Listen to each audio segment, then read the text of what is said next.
Over the last 20 years, I have been a television and radio reporter in the Pacific Northwest. And during that period of time, I have passed along to the public hundreds of news stories from all portions of the world about the UFOs, the unidentified flying objects, the flying saucers. I have seen UFOs. But in all of those news stories, I've detected one missing fact. One incredible, glaring omission. Not one world public agency or scientific group has even offered a partial solution to this most amazing mystery of all time. No public authority has told us who are the overlords of the UFO and why are they here right now at this time.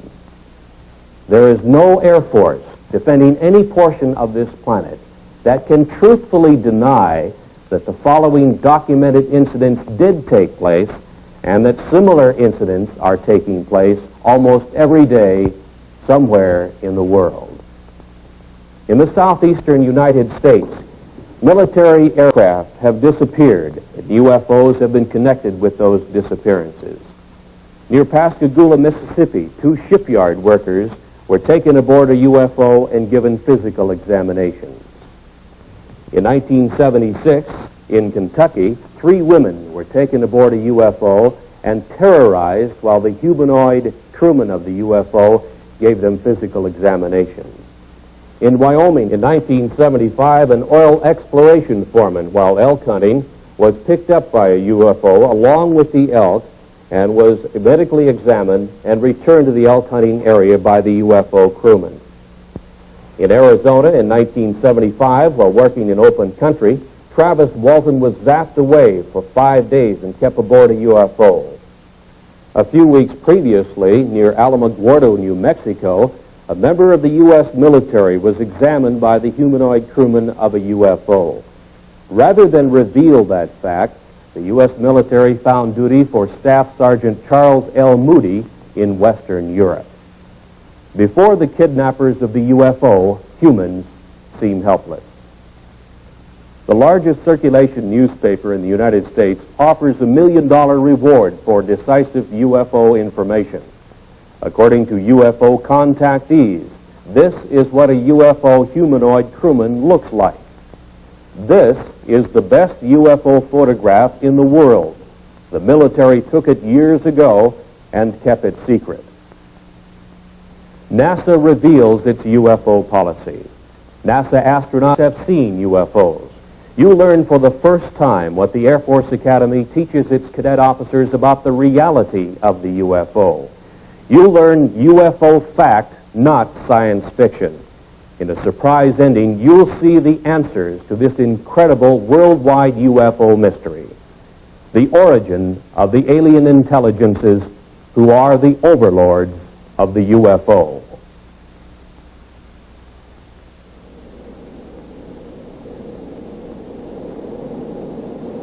You know, Captain, I keep thinking about a real problem, and it's bugging me. What's that? Well, remember the TWA case when Captain Schemmel dived under a UFO and about a dozen passengers got hurt? Boy, I sure do, yeah. Ever think of what that would be like on a 747? Well, I've thought about it, but I don't talk about it too much. Well, we got 300 or 400 passengers and 20 stews moved around the cabin.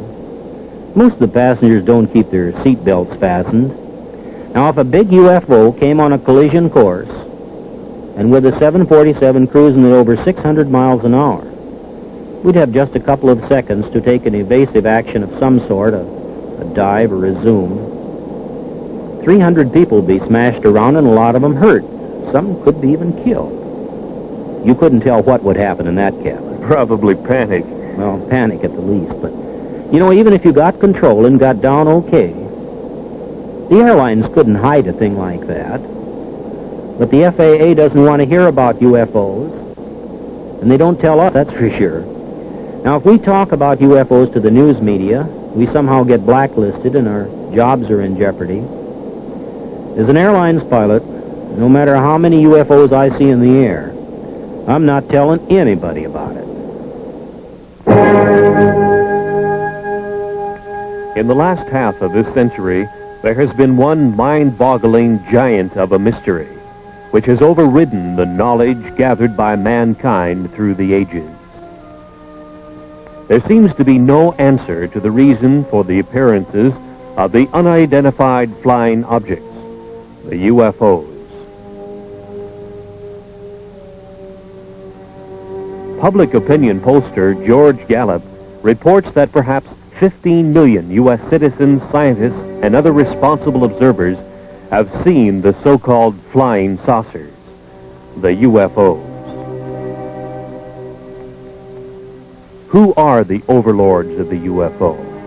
What is their origin and their mission?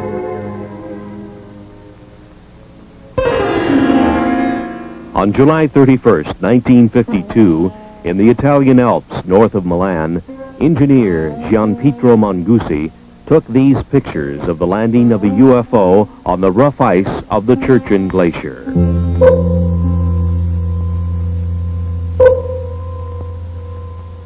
The UFO landing was only 3 minutes in duration. A humanoid in some kind of spacesuit with equipment on his back emerged from the UFO, walked partway around it, and then re-entered. And Mangusi had the pictures to prove it.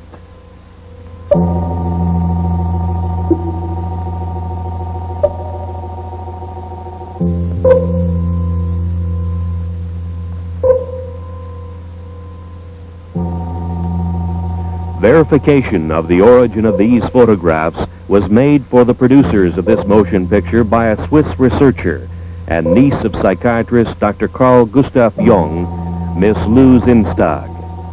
Since that time, world newspapers have made note of UFO stories in all degrees, from casual mention to news of an all-out UFO invasion. The mental health of UFO observers was questioned.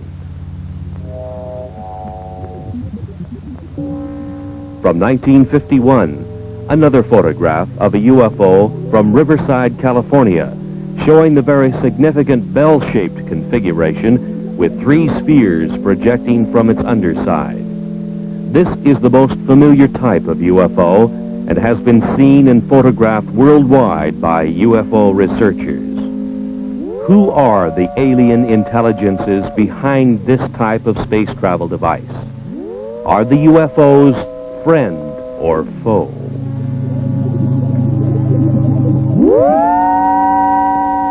In 1973, another significant UFO picture shows not only the anti-gravity device operational, but also with it is a smaller degravitated sphere under the control of the alien intelligences of the UFO.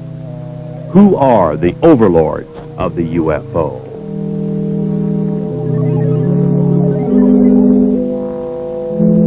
In the Mediterranean, on a Sicilian beach, two small UFOs in the act of materialization from another dimension are observed by excited local citizens. Materialization, a concept far beyond the understanding of modern science, but used by the alien intelligences of the UFO. A PhD in biochemistry on the faculty of the University of Oregon in Eugene took this picture of a UFO in the act of materialization from another dimension. 3 times during the shutter snap interval, the UFO appeared and disappeared, and here is the evidence. The scientist, fearful of the scorn of his fellows, kept his name secret. He had no desire to investigate one of the most incredible events of the science of the coming 21st century, to which he had been witness and to which he had photographic evidence.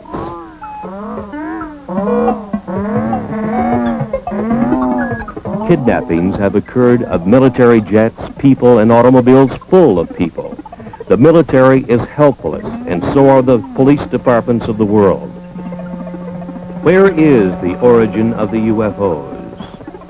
UFO Quebec carried this sketch of a UFO humanoid crewman with a map of the star system in the vicinity of Zeta Reticuli, many light years away. This was indicated to UFO contactees Betty and Barney Hill. Is it truth, or is it a cover-up story?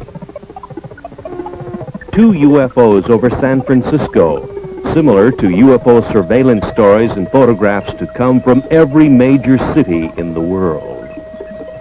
Iron Curtain scientists have stated publicly their feeling not only that UFOs are real, but that they have the same type of experiences which match those published in the Western world. We now reveal the facts of the UFO which couldn't be kept secret. The planet's most incredible unsolved mystery. Despite the cover-up efforts of world governments, a world silenced by fear, and a helpless world military, private scientific investigators all over the planet have contributed the UFO evidence which we now reveal. The UFO, the secret that couldn't be kept, that can no longer be covered up. Mount Rainier in the state of Washington was the area where private pilot businessman Ken Arnold, flying back to his Idaho home, first saw 9 disc-like flying objects on the sunny afternoon of 24 June 1947. They were moving at 1,500 miles an hour, a speed far exceeding anything we could put into the air at the time. When he landed his airplane at Pendleton, Oregon, he reported the sighting of inverted saucers moving at incredible speed. The next day, on the radio news broadcasts and in the newspapers, the story sensationalized the term flying saucers. The previous summer of 1946, a member of the U.S. military encountered a giant UFO in a near-miss aerial situation, and the Air Force kept the threat to air safety secret. This event happened on the first day of August 1946 to the man second in charge of flight safety for the U.S. Tactical Air Command, Captain Jack E. Puckett. Captain Puckett's UFO encounter occurred about 30 miles from MacDill Air Force Base near Tampa, Florida, where his twin-engine C-47 airplane nearly collided with an airborne object about twice the size of a B-29 bomber, or about 300 feet long. His report further described the UFO as being cigar-shaped or cylindrical, and with what appeared to be glowing portholes. Governmental agencies have not responded to anxious questions from UFO observers. The Federal Aviation Administration has no UFO policy or opinion. The U.S. Air Force says it has aborted its UFO study program. No answer has been publicly given. UFOs still continue to be sighted worldwide.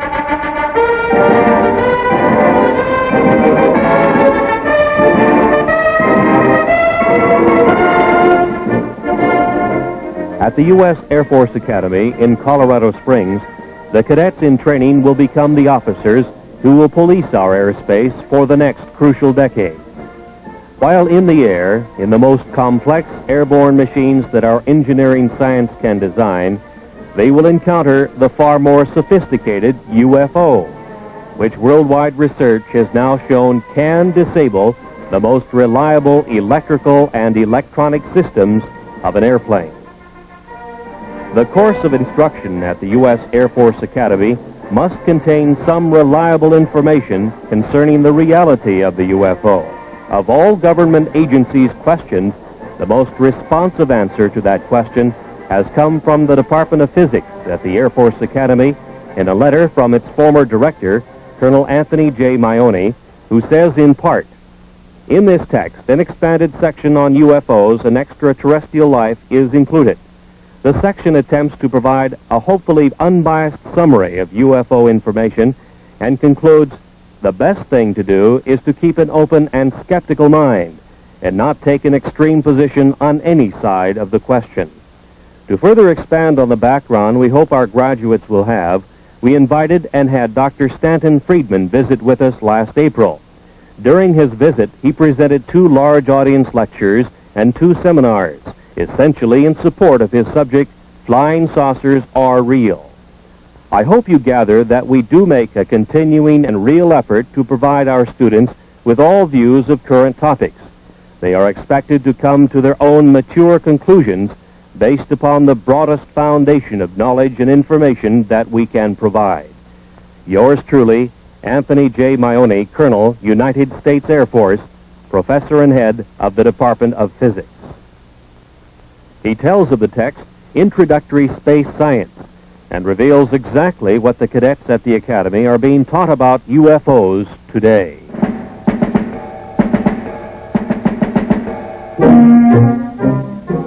These are the men who will have to make crucial decisions while in the air when they encounter the incredible UFO.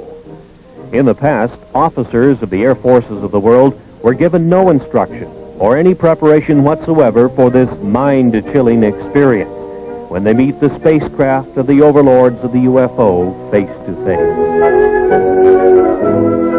Nor have our astronauts been given proper instruction.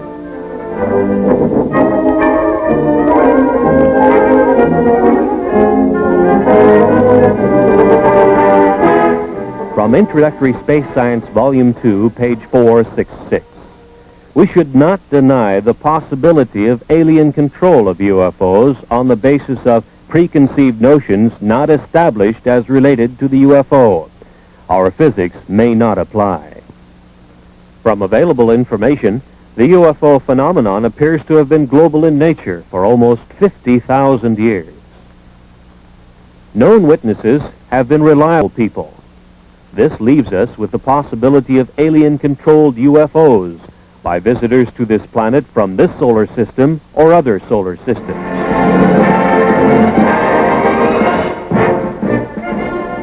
The existence of at least 3 or possibly 4 different groups of aliens, possibly at different stages of development, which implies the existence of intelligent life on the planets in our solar system, or a surprisingly strong interest in Earth by members of other solar systems, the Air Force Academy text admonishes its officers in training to keep an open mind on the baffling subject of unidentified flying objects.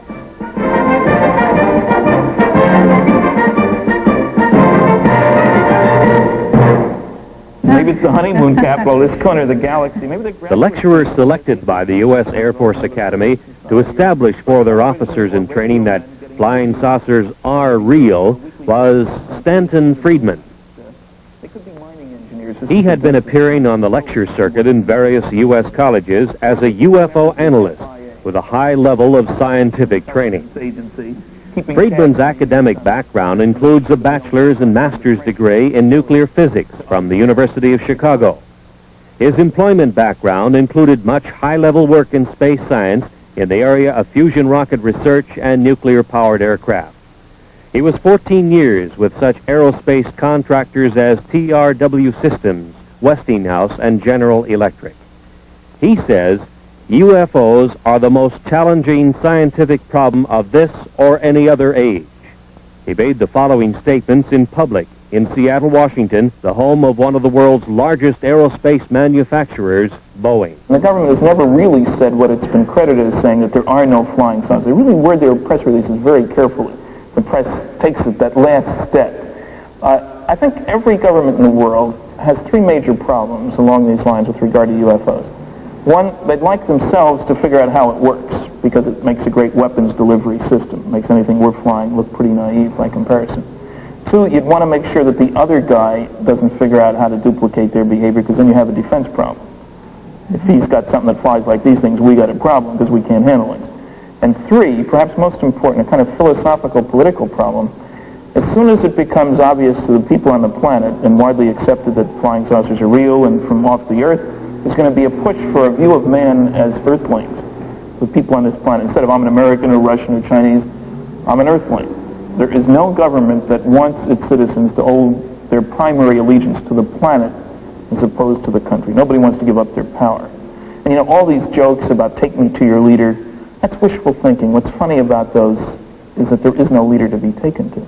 There's nobody who speaks for planet Earth. So there are enormous political problems with anybody saying, yes, there's somebody out there and he's coming here and he doesn't want to talk to me as a representative of the planet.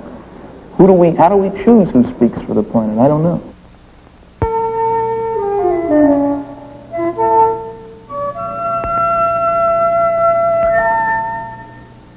Since the 1950s, it has been easy to point to the millions of suns in space and speculate that somewhere out there is the home of the UFO. That UFOs are spacecraft from some other Earth, orbiting some other sun, just like ours. From a visible sun in the visible universe. Perhaps so, perhaps not.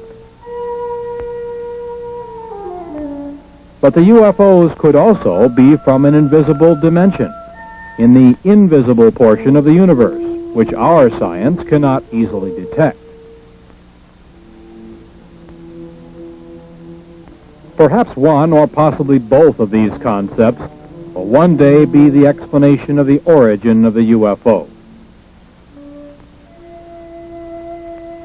The Air Force Academy text on space science concedes that 2, 3, or even 4 levels of alien intelligences might be involved.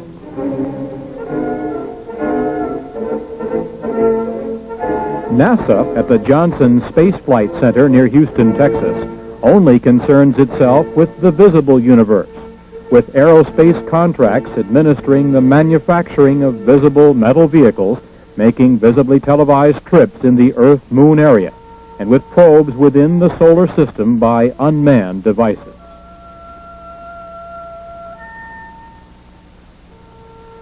NASA astronauts in their Skylab make a track across the nighttime sky, lit by millions of suns. The activities of the astronauts are minutely planned and carried out, but the framework is that of Earth science as we understand and engineer its applications.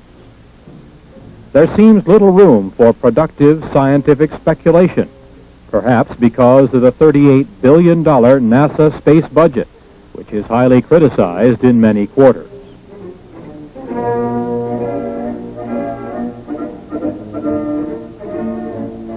It is difficult to explain why the planners of NASA's space program would refuse to admit the spacecraft capabilities of the alien intelligences who built this device, first seen over the Korean battle area in 1952 and photographed by the U.S. military.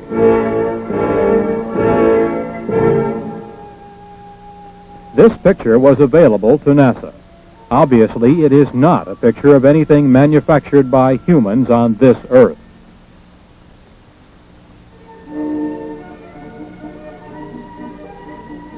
It was classified then and now as an unidentified flying object, a UFO.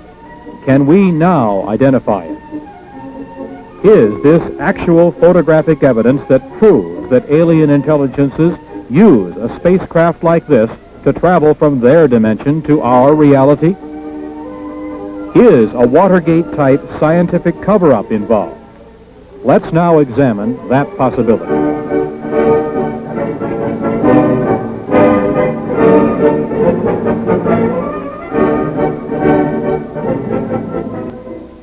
NASA first had warnings of UFOs from the pilots of its own X-15 project.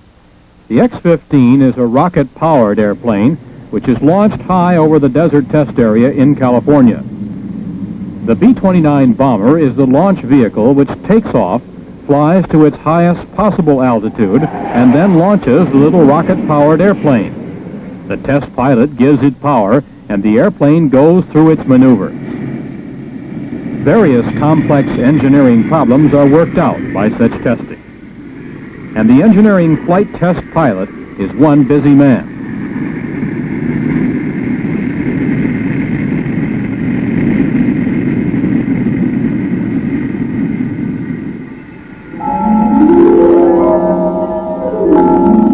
But on May 30th, 1962, test pilot Joe Walton photographed 5 disc-like objects from the X-15 rocket test airplane. The UFOs were very similar to the disc-like objects seen over Mount Rainier 15 years earlier by Ken Arnold. NASA made no public mention of what the discs were, their origin, or any scientific speculation whatsoever about this observance of their X-15 project by intelligences of the UFO. On July 17th of that same year, this time at an altitude of about 58 miles, test pilot Bob White noted that he had UFO company and photographed unexplained objects even closer to his X-15. Across the nation, news headlines state that 26 astronauts have seen and photographed UFOs. The public is puzzled by NASA's silence on the subject.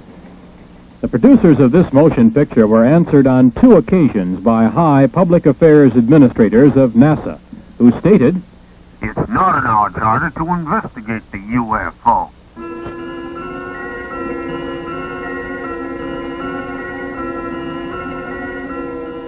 Inside the Skylab in zero gravity, the astronauts go through the day and night with their every minute carefully scheduled. The scientific experiments are in almost every instance planned, not to open new areas of the unknown in cosmic science, but to reinforce the ideas we already hold regarding the reality of the universe. Planners have left no time or leeway in which the UFO can be postulated, thought about, or examined. Certainly, few startling public announcements have been made of any new discoveries during space missions. No new theories have been advanced. Astronaut Jack Lousma in Skylab 3 saw a glowing red object making its way across the field of his vision. He photographed it from his little planetoid in space, the NASA Skylab. It could have been explained as a meteor glowing red in space, except that there is no atmosphere in space whose friction could heat a meteor to a red glow. Was it a UFO observing Skylab? NASA remains silent.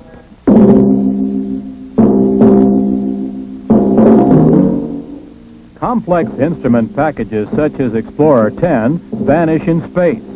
Launched on the 25th of March, 1961, it disappeared, although its life expectancy was over 100 years. Perhaps some alien intelligence is examining this complex NASA space device. NORAD cannot find it, and it is not transmitting. It just disappeared.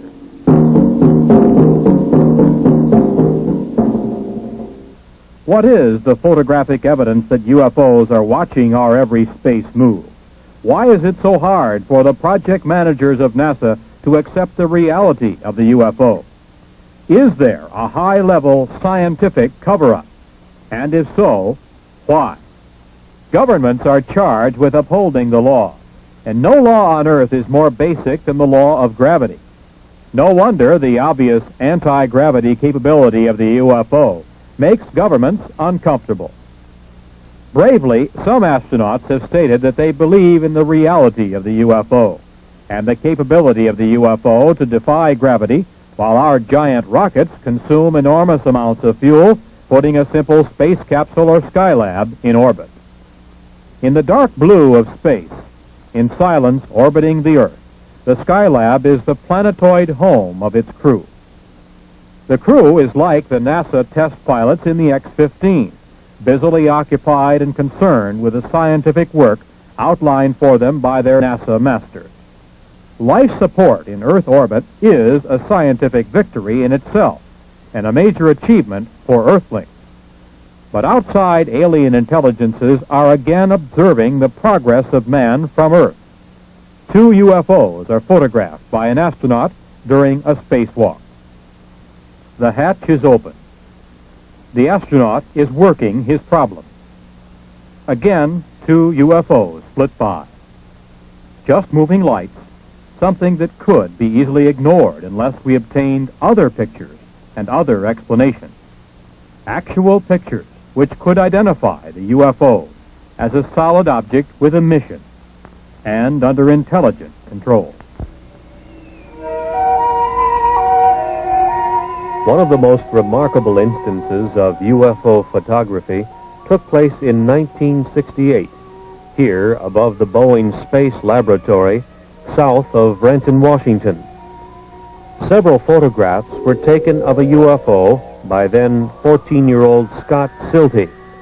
It showed its anti-gravity capabilities as it hovered over the center in 2 locations. His efforts produced probably the only detailed shots of a UFO materializing to show configuration and portholes. His junior high school instructor, Jim Holm, was given the negatives to develop. Holm said he didn't know what to expect, but became a believer when he saw what the young Silty had apparently captured on film. When they came in that morning and they said, hey, we got the pictures we were talking about, naturally, you know, junior high students, you're a little bit reluctant to believe everything they say. But then, you know, as things proceeded, what happened was I developed the pictures, and we know the results now. What is your impression of what that object is? I'm always hesitant, but I would have to say that believing the students and the type of students they were, it almost definitely had to be some type of a flying object. Right out there. Right.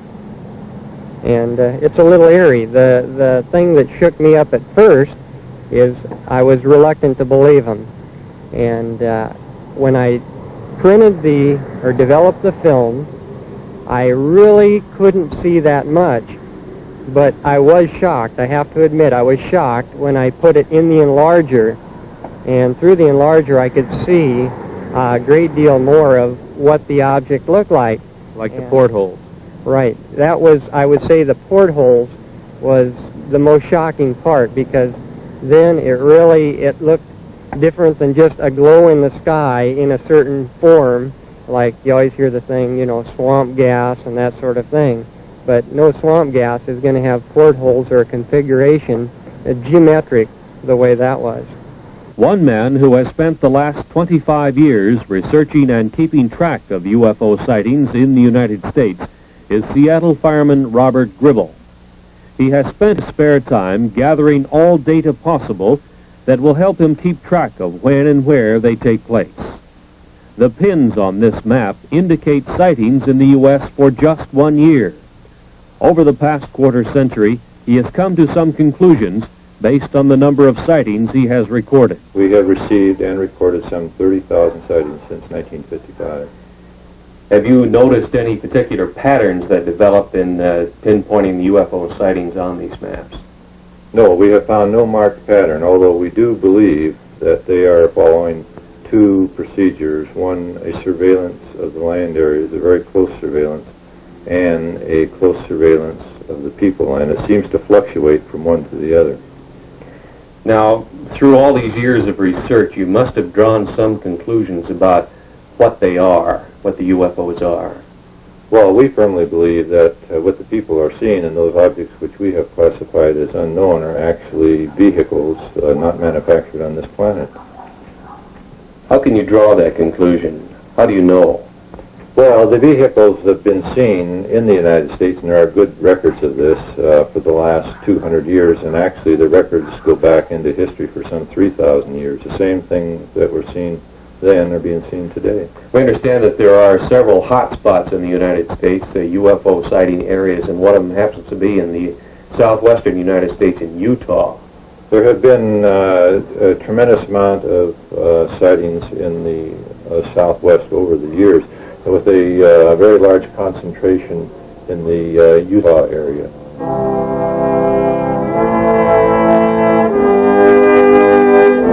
The Canadian UFO Report was one of the initial UFO publications to headline the story of the possibility that much of the early Mormon history tells of a contact with an alien intelligence, the angel Moroni.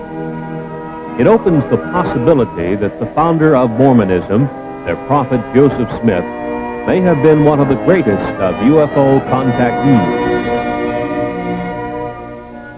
Dr. Frank D. Salisbury, on the faculty of the State University of Utah in Logan, and himself a Mormon, does not doubt that possibility.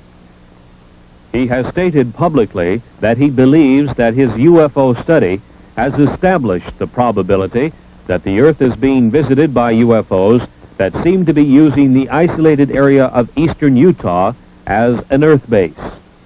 In March of 1975, a national tabloid newspaper circulated the following story of a UFO kidnapping.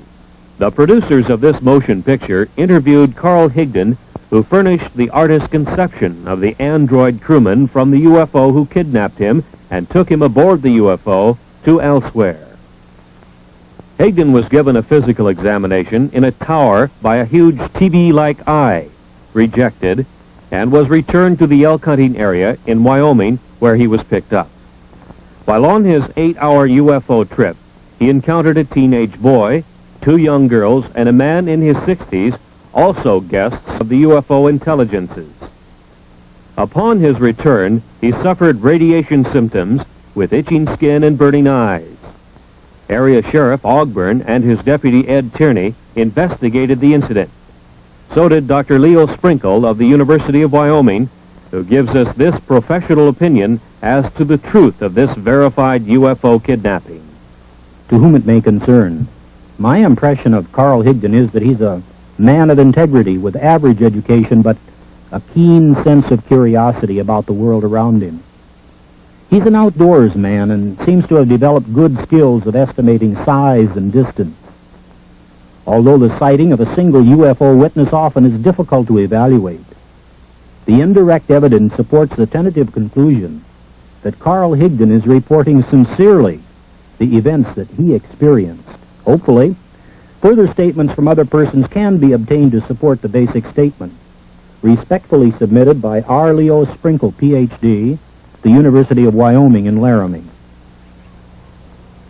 UFO traffic in the Rocky Mountain area of Utah, Arizona, and New Mexico reached a high level in the November, December, and January period of 1975 and 76, with police departments reporting large cigar-shaped UFOs and other UFO types of spacecraft hovering for days at a time over cities in this area. 5 witnesses working in the open country around Snowflake and Holbrook in northeast Arizona had the most incredible personal UFO experience story to tell and passed lie detector tests in their telling of it before police and psychiatrist witnesses. 22-year-old Travis Walton suddenly disappeared one morning as the group was working in the open country. Dwayne Smith, Kenneth Peterson, Alan Dalis, Mike Rogers, and John Golette were involved in the significant UFO kidnapping incident in which a greenish blue light originating from a UFO overhead zapped Travis Walton into an invisible dimension from which he returned 5 days later. His brother tells of the incident. He spent 5 days on a UFO he thinks. Now, there is some small time loss in there, but for all intent and purposes, he spent 5 days on there. He did come in contact with some beings that are human-like, but they weren't human, and he had quite an experience. He said he doesn't remember anything about a blue light in the first encounter last Wednesday. The blue light that they saw, he said, at that instant, felt like he got hit in the forehead with a baseball bat, and it knocked him out. And he woke up, he was aboard one of the craft. And they never spoke to him. They led him around by the hand. They wouldn't talk to him. They showed him this and that. And when they let him off, he woke up. Did he say they were friendly creatures? Smiled all the time, friendly, never harmed him. They were just as nice as they could be. But there was a total lack of communication, either verbal or mental. And he said that's what made him so upset, that he couldn't speak with them. That's what he was very, very disgusted about. That nervous and just plain disgust. The chance of a lifetime, and they wouldn't cooperate. Obviously, Dwayne, you know your own brother probably better than anybody else. Do you believe the story? I've never seen him play a practical joke in his adult life. A psychiatrist tells of his examination of Travis. Our conclusion, which is absolute, is that this young man is not lying. There's no collusion involved, no attempted hoax or collusion with the family or anyone else. There's a rumor around that there's contracts. There are no such contracts. No motivation for a lie. Any possibility of lying or hoax as you see it? None whatsoever. As we have indicated, UFOs can create a tremendous spatial energy flow. One of the most startling examples of that occurred several years ago on Vashon Island, which is located in the Pacific Northwest in Puget Sound, not far from Seattle, Washington. It was near the tiny town of Vashon that several UFO sightings had taken place in the late 1960s. So the fact that local residents had seen such phenomena was not startling. But the fact surrounding one of the incidents was unusual, to say the least. So it was out in that area? On the night of the 19th of February, 1968, Detective Lieutenant Terry Ullman was dispatched to an old gravel pit area west of town. Some young people had seen a UFO, and the King County Sheriff's Office was sent to investigate. The temperature was 50 degrees. Ullman tells of what he saw. Well, there was a lot of ice. It really had no reason to actually be there. It wasn't that cold out. And did it have a certain consistency or something unusual about it? Well, it was 1.5 inches thick and was rather milky and bubble. Mm-hmm. And what was the impression that you had, or why did you have the impression that it was some strange phenomenon that created this? Well, I can't be sure about that, except it was entirely too warm out to have ice like that. One of the other officers had responded to a UFO call at that same location the night before. The UFO energy flow had apparently left a solid sheet of ice as it supercooled the area below the UFO as it took off. At the freezing temperature of 32 degrees, it would take some 113 hours to freeze the pond 50 feet in diameter with a sheet of ice 2 inches thick, and the weather had not been that cold. The UFO did it. Because of official concealment, denials, and just plain ordinary bureaucratic cover-up during the 1950s and 60s, many cases of UFOs establishing themselves as a menace to commercial airlines' safety of flight had been concealed. One night, 10 of 85 passengers aboard an American Airlines commercial flight were injured when their pilot, Captain Ed Bachner, took evasive action to avoid a UFO encounter. It happened to flight number 966 on the night of 17 July 1957 on a flight from El Paso to Dallas, just 50 miles east of El Paso over Salt Flats, Texas. The UFO continued along the Gulf Coast to Gulfport, Mississippi, where it turned north. Traffic control radar tracked the UFO, and the military was alerted. In the vicinity of Meridian, Mississippi, the Wing Intelligence RB-47 electronic surveillance airplane tuned in the UFO's emission on its ALA-5 pulse analyzer. As it moved west toward Dallas, Texas, the pulse train of the UFO was analyzed as having a 3,000 megacycle envelope, a duration of 2 millionths of a second, and a repetition rate of 600 times a second. This was identifiable electromagnetic emission from a UFO, which was also being tracked by military and Federal Aviation Agency radar. The UFO circled Dallas and Fort Worth, Texas, and headed north to Oklahoma City, and continued its track north, followed by the Wing Intelligence electronic surveillance aircraft. This was continued until the U.S. Air Force plane was to run low on fuel near Forbes Air Force Base. At 1:45 on the morning of April 3rd, 1975, some 20 or more law enforcement officers in 5 North Carolina counties pursued a bright, glowing, unidentified alien spacecraft.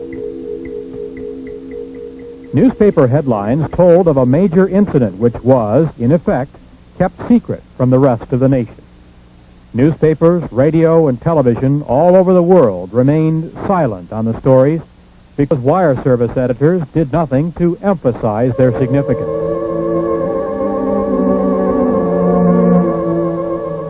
From police descriptions, the artist has been able to draw the lighted V-shaped UFO which appeared.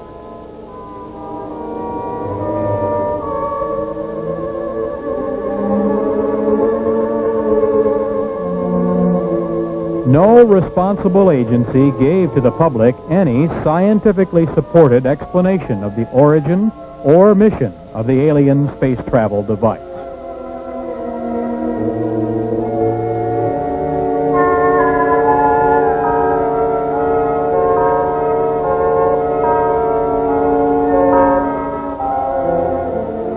The story was much the same 2.5 years earlier in Pascagoula, Mississippi.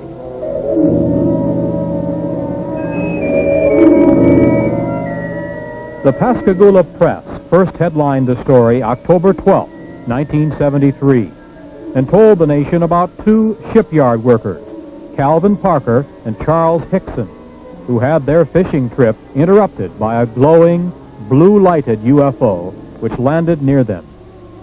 2 humanoids took them aboard for a physical examination, placing them under a large TV-like eye.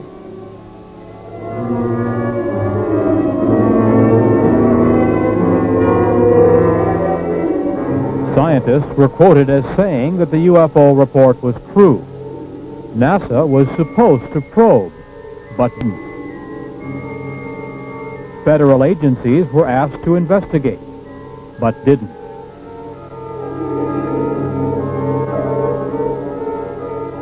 Hickson said the creatures from the UFO seemed friendly, but that they acted controlled, as if they had a specific thing to do, and did it.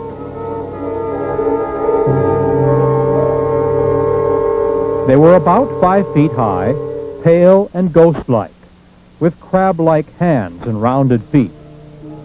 As Hickson and Parker were taken aboard, they suddenly began to float on air, became weightless, and totally helpless.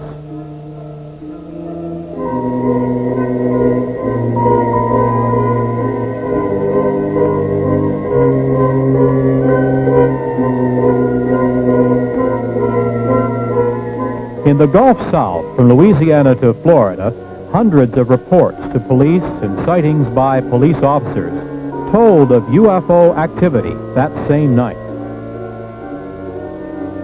No government agency concerned itself with this UFO kidnapping publicly. Luckily, Hickson and Parker were returned. But what of the kidnapped victims of the UFO intelligences who are not returned? Are the UFOs friend or foe? Or are they conducting a project in which humans become nothing more than guinea pigs? This is serious speculation. Kidnapped victims seem to end up on a missing persons list, and no agency on Earth can locate them. The alien intelligences of the UFO are from somewhere, either in our dimension or from another dimension, which is difficult for anyone to detect.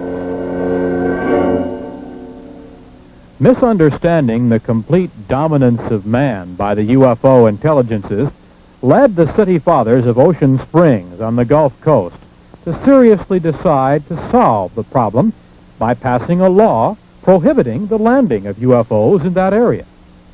Alderman William F. Dale, Jr. thought the local police should be able to handle it. It almost became a law, but the mayor of Ocean Springs, Tom Stennis, broke the tie vote. He said, "Let's make 'em welcome." As yet, no world governmental agency has demonstrated the power either to make UFOs welcome or to combat their landings and possible kidnapping. It's obvious that humans are helpless.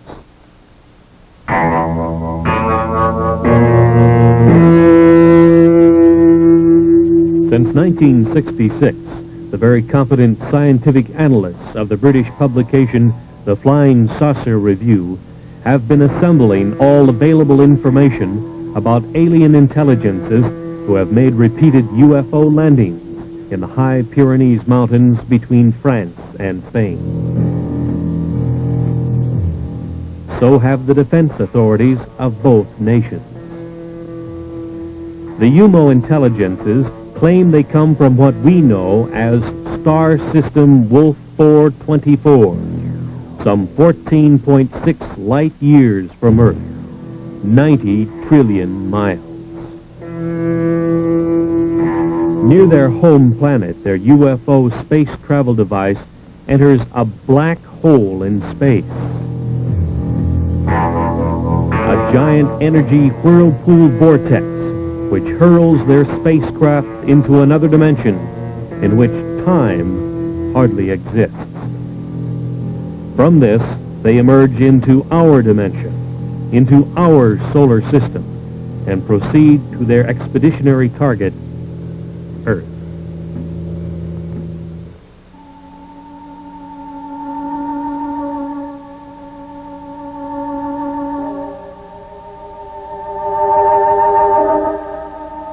Later, the UFOs were to tell the European investigators that the universe was at least a 10-dimension unity. Perhaps even more, they were not certain. But they knew of and used at least 10 dimensions of reality. Each reality was separate from each of the others. Each of the 10 realities had its own rules of energy manipulation. Even though there were 10 dimensions which were open to space travel, reckless energy misuse in one dimension can disturb the cosmic unity of another dimension and its inhabitants. Telepathy is used to receive knowledge during space travel. The mind, said the UFOs in the quiet areas of space, is especially open to pure cosmic knowledge received by telepathy. Any mentality can receive and benefit from knowledge received by telepathy. The more telepathic ability is exercised, the more valuable it becomes, the UFOs learned, as they learned many of the high scientific secrets of the solar systems they traveled through in their space exploration projects. Target Earth was to be another of their cosmic projects. The UFOs first learned of the planet Earth, with inhabitants of some intelligence, in the Earth year 1950. They landed and left 8 of their males and females in the area which had high mountains between France and Spain.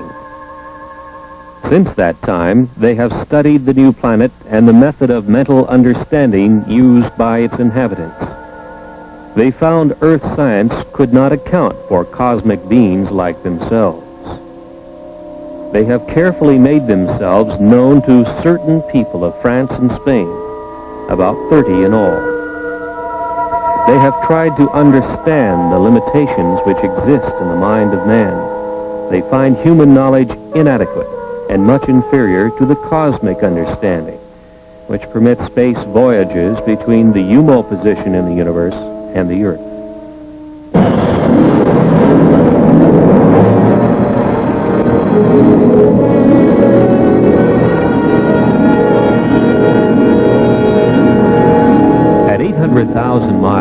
Jupiter looks to the Earth-developed eye like this.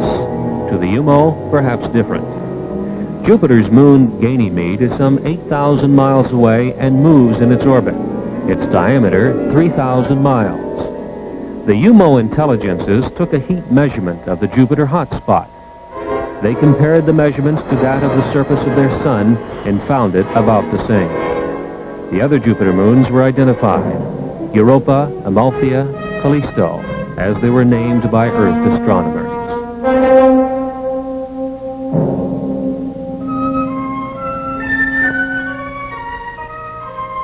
The spacecraft continued to the next solar system checkpoint, also at the same time slowing its rate of travel.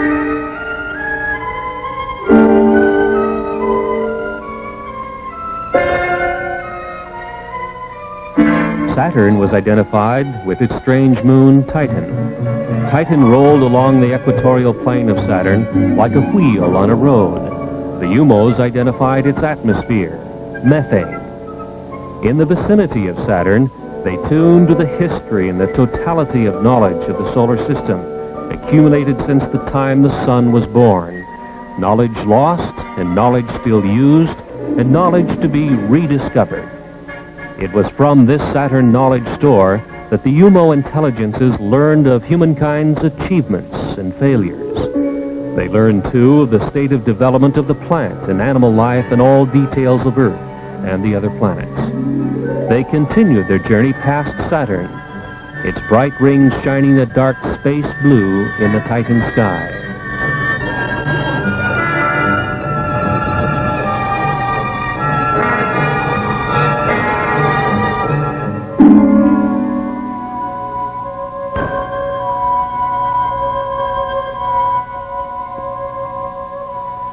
The cosmic voyage continued to Mars. A close look at Mars revealed snow at the base of its mountains of Mitchell. On Mars, with its thin atmosphere and low water vapor content, the snow behaves differently than on mountain peaks on Earth.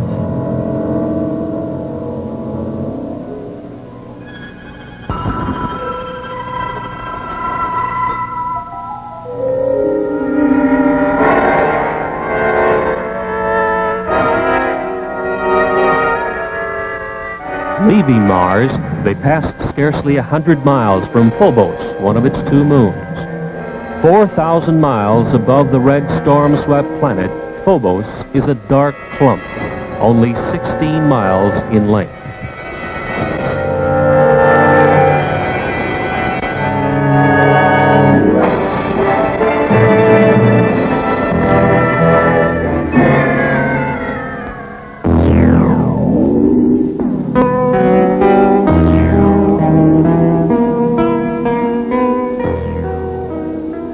The final checkpoint of the cosmic voyage brought a strange and beautiful sight. Their project destination, Earth, was eclipsing its own sun, and they passed over the Earth's moon just beneath. They had come nearly 90 trillion miles, 14.6 light years. Elapsed Earth time, just about 7 months.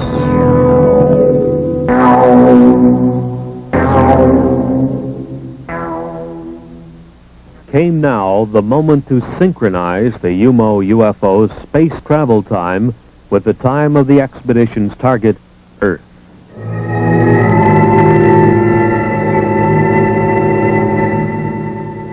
By telepathic means, the UMO alien intelligences claim to have notified some 20 selected Earth people of various responsible backgrounds to expect the UMO UFO. These people lived in Spain.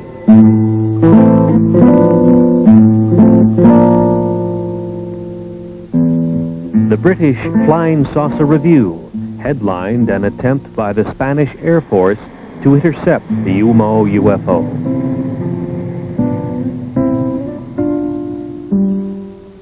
An Andorra radio station employee also noticed the UFO as it neared its destination in the Pyrenees Mountains between France and Spain.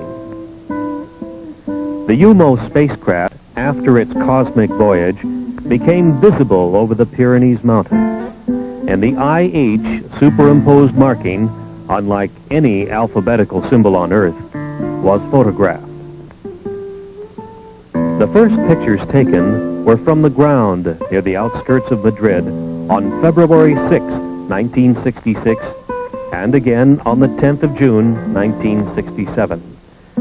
They are known as the San Jose de Valderas photographs, which were published nationally in Spain after thorough investigation by the national magazine Horizonte. During the years since 1966, much of the UMO information has been investigated by competent people of England, France, and Spain. And to this date, such evidence as these UFO photographs appears to be factual. Dr. Claude Poer, Director of Scientific Programs in the French Center for Spatial Studies, stated publicly that a 2-year investigation resulted in staggering confirmation of statements made by the non-earthly intelligences. The French Minister of Defense, Jean-Claude Boré, in a nationwide radio broadcast, confirmed that the national police in France had a great number of statements on file from reliable witnesses who had reported over the last few years UFO appearances. He said he believed the reports tell of scientifically interesting events and that the top scientists of France were making a continuing study of reported UFO sightings.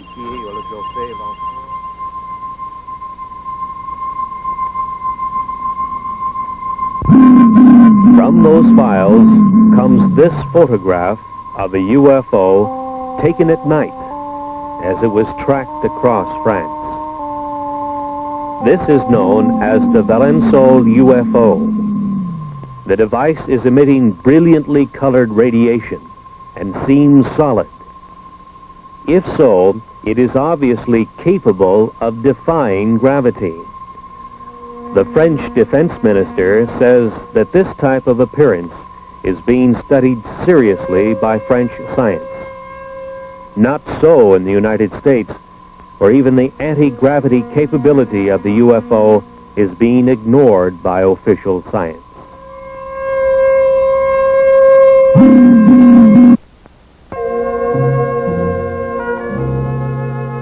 As they said in Spain, the alien intelligences of the UFO may originate from a planet called UMO, 16 light years from Earth, and they may not have. If we are to understand the origin of the UFO, we must be ready to vision another dimension which penetrates our earthly reality. It is a higher energy dimension from which the UFO can materialize to our vision, our cameras, and our scientific instrumentation.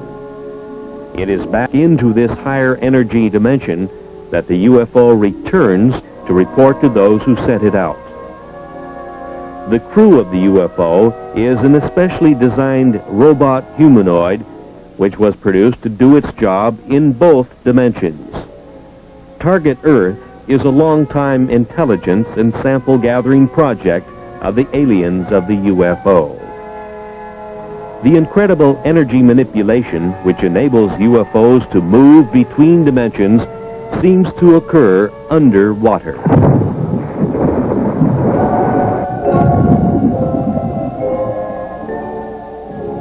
The Puerto Rican Deep, which extends 30,000 feet under the sea, is one such area.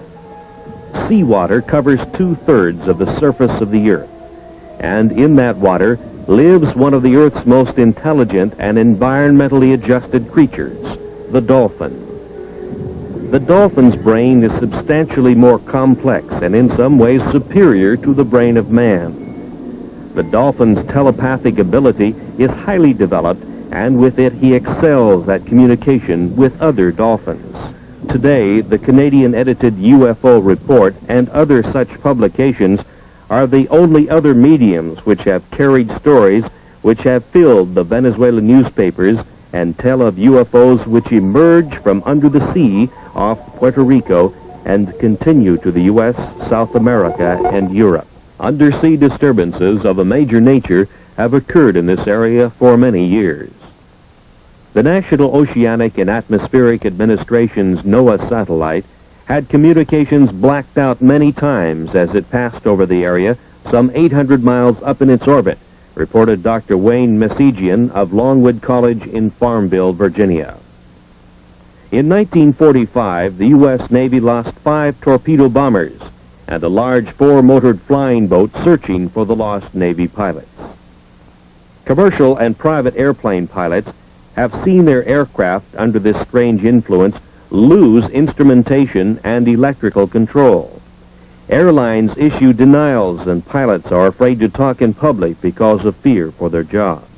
In March of 1973, a series of events near Caracas, Venezuela, a few hundred miles to the south, established what may be a link between the very deep ocean areas of the Caribbean and the UFO.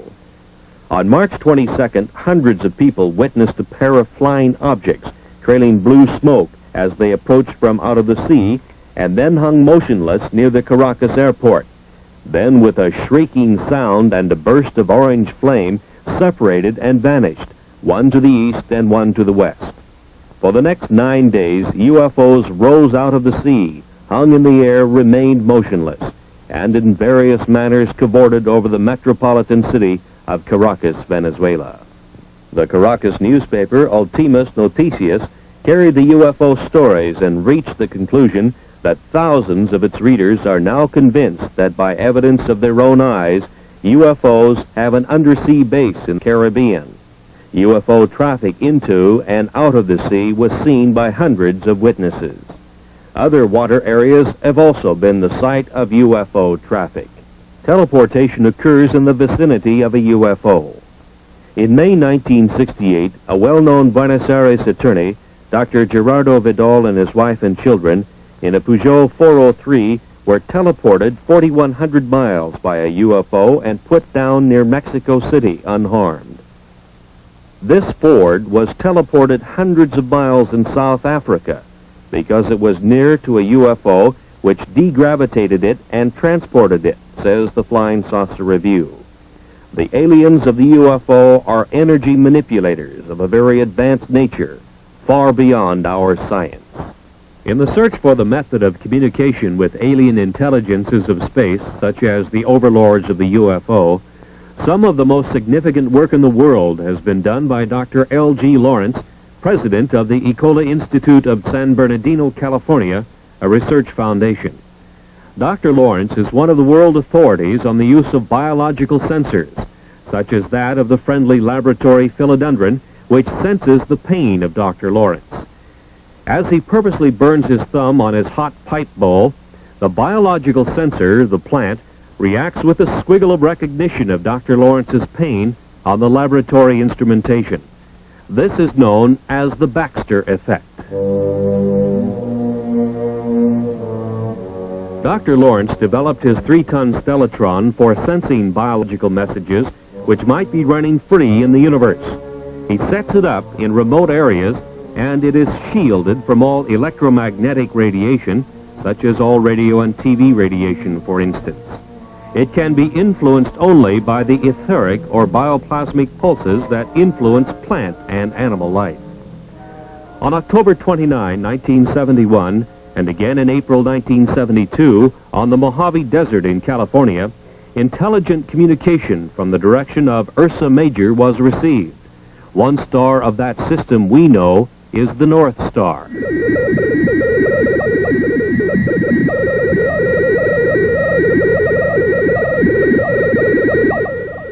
The intelligent character of the overall pulse train is implied by the discrete spacing patterns and the repetition of recognizable patterns. Again, for the first time in public, you now hear the modulated signals, a message as yet undeciphered, which originate in outer space. This has been brought to you by special permission of Dr. Lawrence, and it is a scientific first.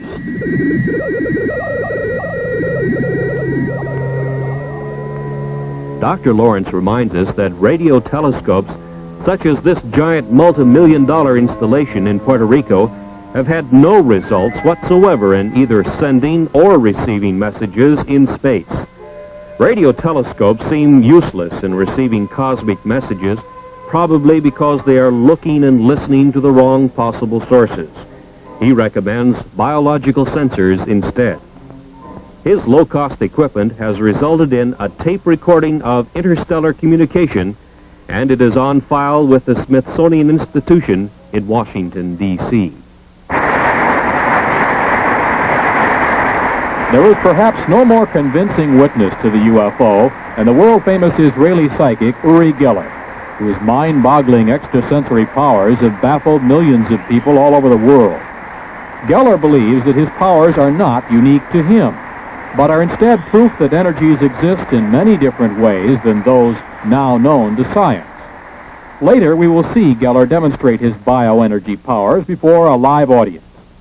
Geller leaves little doubt about his feelings on the subject of UFO. Let me tell you, I've never seen an extraterrestrial being in my life. I wish I will, and I know I will one day. You know, maybe they're even around us, and we don't even know. Maybe they look like people. But I have seen UFOs. But other people, I'm sure if I'll ask who saw UFO here, some of you will raise your hands up because they exist.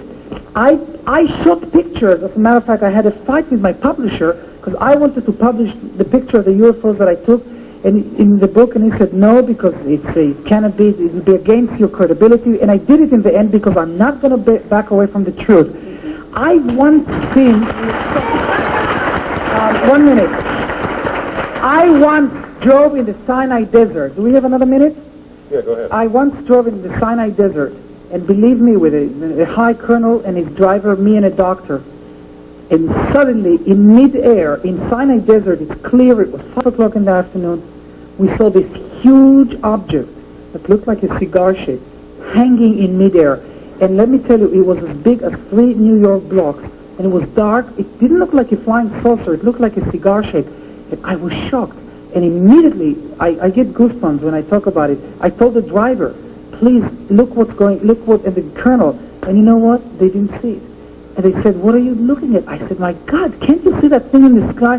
They couldn't see it. So I think sometimes, what is really going on?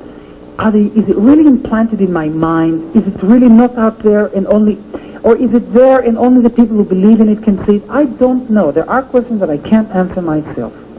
Some call him a magician. Others call him a sorcerer. Some even call him a messiah. But whatever they call him, the world has never seen anyone quite like Uri Geller. So when Geller recently toured the United States, it was no wonder the crowds turned out to greet him, to witness his powers, and to line up for autographs on the cover of his new book. They stood in line because they had just witnessed an extraordinary sight. Hundreds brought with them broken watches and clocks, many of which hadn't run for years. Then they sat back and watched the bioenergy of Uri Geller go to work. You can see that the second hand, can the camera show the second hand?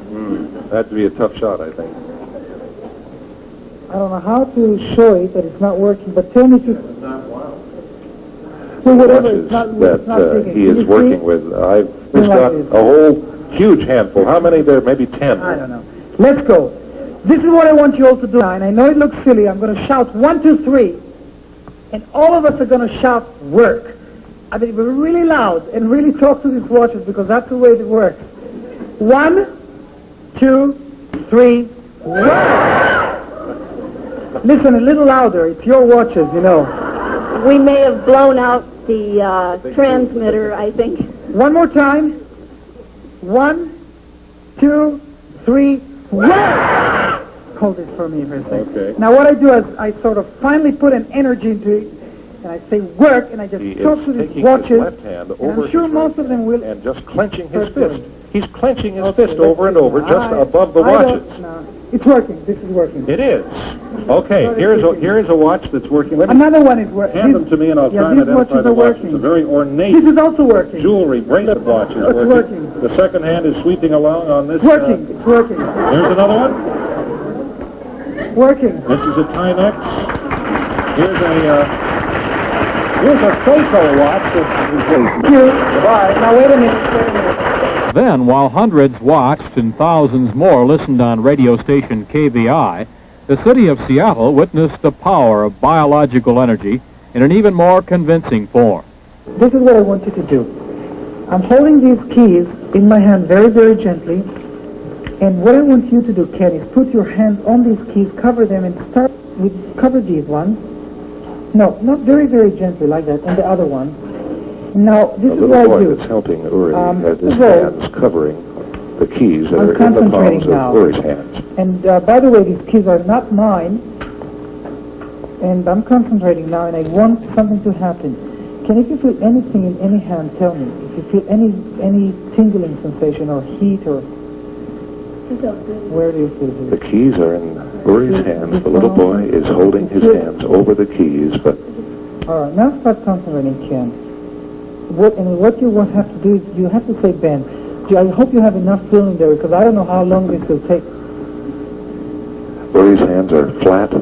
His thumbs are up in the air where everybody can see them. And something is happening here. And he thinks something is happening. He has now discarded the keys in his left hand. The boy still is covering the keys in Uri's right hand. Uri, incidentally, is left-handed. Now lift your hand. Ken, lift your hand. Do you see any keys bending? I see one. Oh, yes, this is bending. One key is Wait a minute, bending. I have to show this to the TV. Yeah, this key is going. Yeah, wait a minute. Yes, definitely. It's a big, thick brass schlag or schlager type of key. I don't know what this just key like is the one he for. bent last night You for see us. what I'm doing is I'm stroking it very, very gently. And yeah, it's curling up more. I don't know You see how that, well Ken? you can see it. It's really happening, huh? It's bending even more. Yeah, this will curl up a little more here. You see, I'm putting an energy into it. Can you see this from the... It's incredible. There's absolutely no heat. Can touch the key, and you'll see the touch it under, or under where it's bending. Do you feel any heat? There's absolutely no... You do feel it. But there's really no heat. It's, you touch it. I mean, you can see if there's really heat or not. No, it's just the body it's the warmth, body warmth but it's continuing to bend. Just want to show it to the camera. Can you see that? Oh, look! There goes another one. The key that he has bent is fastened to a key cluster, and another key is beginning to bend on the cluster fastened below this it. is going also now. But let me just start to everybody, because the TV camera is so... To back up the biological energy demonstration, Geller called on others in the audience to check for keys which may also have responded to the presence of Geller's energy. The Seattle Post-Intelligencer told the story of hundreds of radio listeners whose keys mysteriously began bending right in their pockets. In the audience, there were others who found themselves a terminal for the newly demonstrated source of power. Keys in the audience belonging to people here were bending. And we've seen keys, a couple of women have shown him, which are beginning to bend. Here's a lady who is gray-haired, and she's just handed him a key. That is bent. And it is beginning to bend. Very slightly, but noticeably. It's unreal, because you know what's unbelievable here? That usually the kids that are coming to me, that their keys bend, and usually it happens to children. Why? Because children are more open-minded to this. I mean, look, look at these keys, they're totally bent. Would you say that it's necessary for a person to believe they can bend before they will bend? You see, a child believes that he can bend a key because he's just totally innocent to it.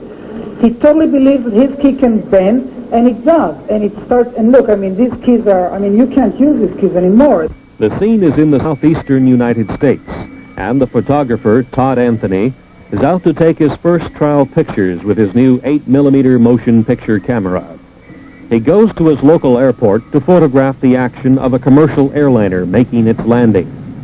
The airplane makes its approach, and following it comes the big surprise, a UFO. The UFO, exhibiting anti-gravity capabilities, follows the airliner right down to the surface of the Earth to its landing. The UFO is a bell-shaped type, which has been seen and photographed all over the world since the 1950s. From Australia to Western Europe to South Africa to Mount Palomar in California, where George Adamski made excellent still pictures, all with the same bell-shaped configuration with 3 spheres on the bottom. There are some very significant things about this UFO type. Under the bell-shaped hull are 3 spheres. It is these globes which, when excited by a high energy level, cause the UFO to become immune to gravity. At this point, the UFO begins to take on a glow. At a higher state of excitation, it is ready to move into its home dimension, a dimension which is not light years away, but right here, interpenetrating our reality. A significant amount of scientific research evidence now seems to confirm the amazing fact that UFOs such as this are interdimensional spacecraft. These same types of UFOs have been photographed invisible to the human eye by means of ultraviolet filters and have been found to be trailing our commercial airlines flights at 35,000 feet, just as this flight was tailed by a UFO right to its landing. This time, it was visible. We have presented evidence that many times commercial flights near a UFO have lost electrical control and their aircraft instrumentation. Pilots have confirmed this fact. Passengers have been injured as pilots have taken evasive action when surprised by a UFO which to them seemed to be on a collision course. Yet no world scientific agency or government group has seriously studied the problems of UFO encounters, or kidnappings, or losses of aircraft due to the UFO. Is the UFO mystery truly a scientific Watergate, an incredible and dangerous cover-up? Understanding of the UFO may be beyond our science and political system, but it is not beyond the human mind. The alien intelligences of the UFO and the human earthlings are all common inhabitants of the cosmic energy intelligence continuum. Dr. Lawrence at Ecola Institute showed us with his stellatron that the alien intelligences of the UFO might be in cosmic communication by use of a high-level energy which we know as etheric, bioplasmic, orgone, or nearly 100 similar names. But it is unrecognized in our science and in our civilization, which runs and communicates on the energies of the electromagnetic spectrum. Uri Geller mentally directs his biological energy and that of other people, and they bend metal keys. In the vicinity of UFOs, aircraft lose electrical control and instrumentation, and without doubt their structural integrity is also affected by this energy which bends keys. Other more incredible things are happening. During a single year, for instance, nearly 10,000 head of farmers' livestock have been mutilated in an area from Texas to eastern Oregon and Washington. Police and agricultural scientists alike are helpless. No flying predator exists which mutilates an animal's tender parts or swallows it up completely, leaving behind a bare skeleton. UFOs can be blamed, says the University of Wyoming student newspaper. There is now striking evidence that the cause is not a configurated UFO spacecraft, but what is mistaken for a UFO is something just as new to science. Invisible flying predators, which can be photographed with the aid of an ultraviolet filter 18A and Ectacolor film. This was first accomplished by Trevor James Constable, a UFO researcher for a quarter of a century. Constable, in Southern California, builds equipment which gathers orgone energy, or etheric or biological energy. Years ago, he noted that his energy-gathering devices attracted invisible critters. He also photographed them at 35,000 feet through an ultraviolet filter near a commercial jet. They were invisible to the pilot. This is an artist's drawing by Don Dixon of one of the frames of the research camera's film showing the invisible flying critter. Apparently, the predator sought by farmers and county sheriffs nationwide is the animal killer. The invisible flying predator. There seems no other explanation of what has happened to the thousands of mutilated animals. Once again, a new scientific door is opened, and through it we see invisible animals which can fly by degravitating themselves and which seem to live off the biological energy of other land-bound animals. that may or may not have any connection with the spacecraft UFOs, but it seems they have been mistaken for configurated UFOs with their humanoid crewmen, bound on their separate mission of the study of the Earth's inhabitants by means of kidnappings and sample gathering of Earthman's devices.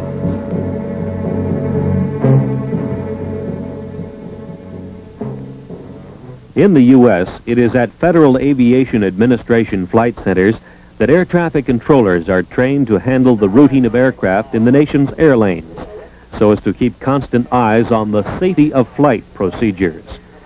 But what about the UFO? What about near misses where UFOs and passenger airplanes were involved? These near misses have occurred, and when the pilot takes evasive action, passengers have been injured. This we know to be fact. UFOs are conveniently ignored by all. This is the FAA interpretation. Air traffic controllers are just that, not UFO traffic controllers.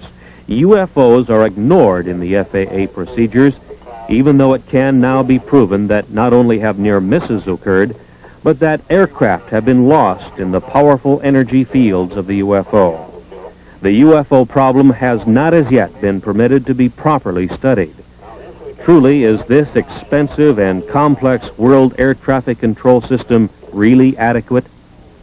The evidence now indicates that not only the military, but also the civil bureaus of world governments have been engaged in an incredible and deep cover-up of the real menace of the stepped-up UFO invasion of their target, Earth. The police departments of the world are helpless before the kidnappers of the UFO. This, too, we now know to be fact. How is this nonfeasance possible? This is Joe Harrell. He runs the Flight Control Center near Seattle, Washington. His job is to run it and train air traffic controllers. What we wish to point out now by a question is how extremely expensive governmental bureaucracy is able to ignore an obvious peril to world citizens by simply non-admission of the existence of this mind-boggling problem. To my knowledge, UFOs are not included in any of the training programs. We would, of course, provide instructions to our supervisors on how to handle the reports of UFOs, but it is not included in the training of a controller. So I suppose the only way in which it would be included would be in I assume you admonish these people to be aware of any unusual circumstance. That's right, and make the pilots aware of what they're aware of, and to this extent it would be included. But as far as specific procedures, no. After $60-odd billion spent for manned spaceflight by NASA, it has been determined that man is truly confined to this Earth. The incredible secret concealed from the tax-paying public by both NASA and its congressional masters is that man cannot participate in long space expeditions. NASA has scientifically verified and kept very quiet the fact that the unstoppable cosmic rays to which every astronaut has been exposed destroys brain cells at the rate of 1% every 4 months. Since the neurons of the adult human brain do not reproduce, a space expedition represents irreparable brain damage and would reduce the crew to idiots in even the 8 years it would take to go to the nearest sun and return. NASA claims that the 13% loss of neurons would equal the brain damage sustained by an alcoholic, but NASA does not allow for increased intensity of cosmic ray bombardment as the astronaut moves in space.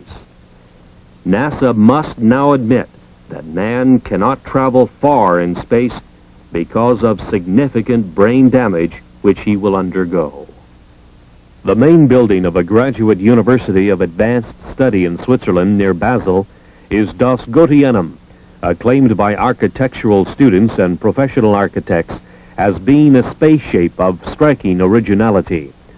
Das Gotienum was founded in the early 1900s by Dr. Rudolf Steiner, whose philosophy of science deals with the influence of alien cosmic intelligences on the human mind. Dr. Steiner was a highly trained scientist and clairvoyant who could see to a higher etheric energy dimension. He could see a view of cosmic reality which is denied to normal human vision. In some 6,000 lectures attended by the best minds of Europe, he made his observations known to those who would profit from this higher knowledge. This information is now available. Knowledge, the key to the secrets of the universe. Man's pursuit of the mysteries surrounding the UFO and the Etherians continues. And although many books have been written about the subject, the best available information is speculation. So what we have offered you is best available speculation. 2 questions. First, who are the Etherians? Notwithstanding their similarity to man, the Etherians' body is different from man's. They live in their own dimension, so we see only their servants, the humanoids. The Etherian overlords of the UFO have thinking minds, feelings, and emotions like we do. They have a strong sense of will and a strong sense of purpose. And they live in their own dimension, so they can't set foot in our material world, according to Dr. Steiner. Next, why are they here? Why are they interested in Earth humans? Maybe we are doing something here on Earth that is disturbing their world, their dimension. Maybe we are doing something here on Earth that is upsetting the balance of the universe. UFOs have been seen for centuries. Is this recent stepped-up activity over the last 30 years due to some recent disturbances within our dimension? Maybe we have sent giant shock waves throughout the universe, and the Etherians are here on Earth, trying to find out what they can do about this intrusion. One thing could well be the high harmonics of the sonic boom of the supersonic bomber, such as the B-1. An interdimensional space quake could have sent shock waves into their dimension. And of course, atomic devices could be another element that is disturbing beings in other dimensions. But the Etherians seem to be sampling our dimension by human kidnappings and the taking of animals and the taking of sophisticated electronic devices made by our Earthman scientists. The Etherians seem to want to know what we are doing, and we had better know too. Think about what we are doing to ourselves, because it could have a profound effect on beings in other dimensions. And this whole question about UFOs could be a much larger question than devices simply flying around in our airspace. We will meet the Etherians, the overlords of the UFO, when we are worthy.